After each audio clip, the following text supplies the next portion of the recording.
Berarti memang sampai UKM itu kan kasihan sekali ya, ada yang awalnya mungkin dia dicari-cari Ustadz masuk untuk ayo bergabung di marketplace kita, dia cari-cari dulu. Wah, ini ada promo menarik, akhirnya dia tahu dia sudah punya data yang seperti antum sebutkan, kemudian akhirnya dia ubah semuanya pakai merek untuk market ini dan dia pasarkan dengan nama itu. Dan saya mau merasakan sendiri ketika masuk juga di toko-toko gitu, yang dulu saya mau beli ini ada yang khas ini loh, tapi kok nggak ada lagi ya? Ternyata sudah memang benar-benar berubah Ustaz. Mereknya sudah diganti Ustaz ya? Sudah diganti. Berarti sebenarnya kita sebagai pengusaha Ustaz, ya taruhlah saya punya modal besar gitu.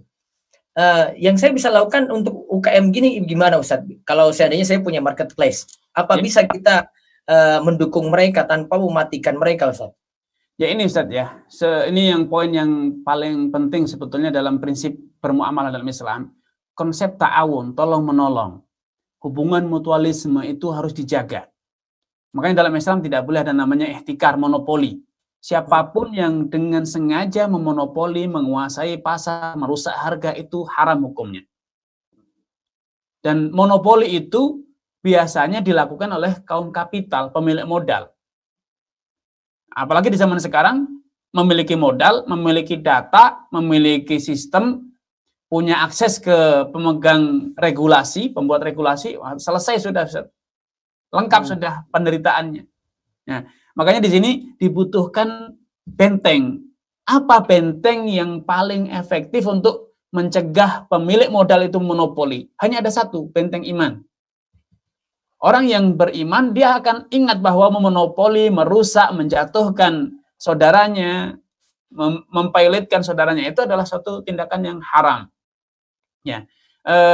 Kedua, selain adanya tadi masalah benteng iman, ya adanya sistem yang dibangun, bahwa ada komitmen bersama, bahwa pemilik lapak, pemilik marketplace, atau pemilik pasar itu dia tidak ingin atau berkomitmen untuk tidak merebut ya market siapapun yang berdagang di pasar dia. Seperti di pasar tradisional, kalau saya buka supermarket atau mall, maka etika saya sebagai pemilik mall tidak boleh dong mengkaji jualannya siapa yang berjualan di mall saya, kemudian saya buka toko kompetitor padahal itu adalah milik saya sendiri. Sebetulnya tentu tidak etis itu. Ya, tentu tidak etis, bagaikan karena pedagang yang berjualan di mall saya itu seharusnya adalah tamu saya, apalagi dia yang menyewa, ya, sehingga kita tetap harus menjaga etika itu. Namun karena memang seperti kata Nabi, at-tujar fujar, para pedagang itu banyak yang keji, illa man barawa, sudah kecuali orang yang betul-betul memiliki nilai kebajikan yang tinggi, iman yang tinggi, dan yang selalu menjaga kejujuran, amanat, ya, bisa dipercaya. Tapi bisa.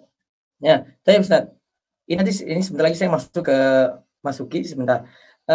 Intinya ada risiko nggak Ustaz? Berarti kalau saya mau buka jualan online tetap ada risiko-risiko ya? Ya, risiko-risiko yang ada Ustaz. Kalau namanya risiko Ustaz, hidup itu penuh dengan risiko Ustaz. Hidup itu benar, kita makan saja ada risiko sakit perut Ustaz.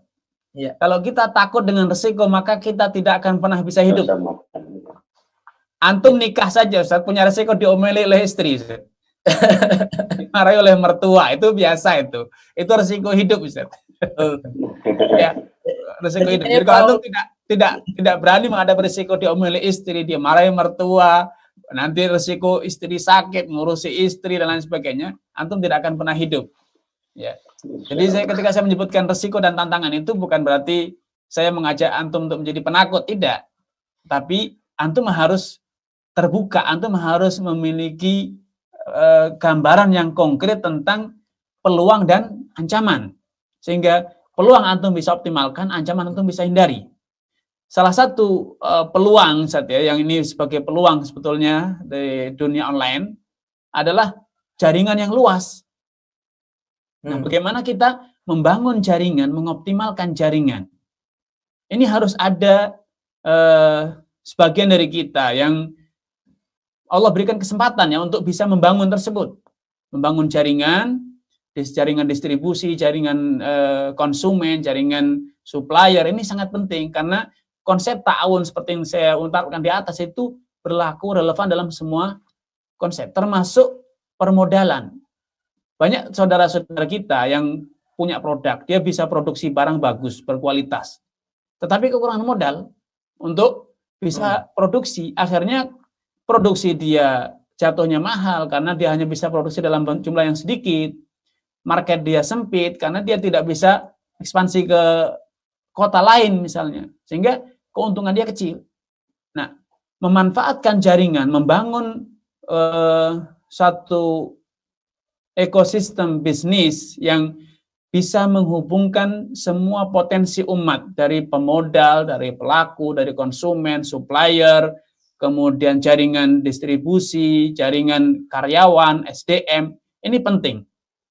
Ya, ini dibutuhkan satu peran orang yang memiliki, ya Allah berikan kesempatan ya untuk bisa membangun ekosistem yang mutualisme tadi, Ustaz. Karena salah satu tantangan di marketplace adanya pinjol, Ustaz. Kredit online, pinjaman online ya, Ustaz ya. Pemodal, ya pelaku penjualnya diutangi. Sehingga mau tidak mau dia harus memberi keuntungan kepada yang ngutangi karena berbunga. Pembelinya pun dihutangi kredit. Ujung-ujungnya pemilik data, pemilik marketplace itu luar biasa keuntungannya.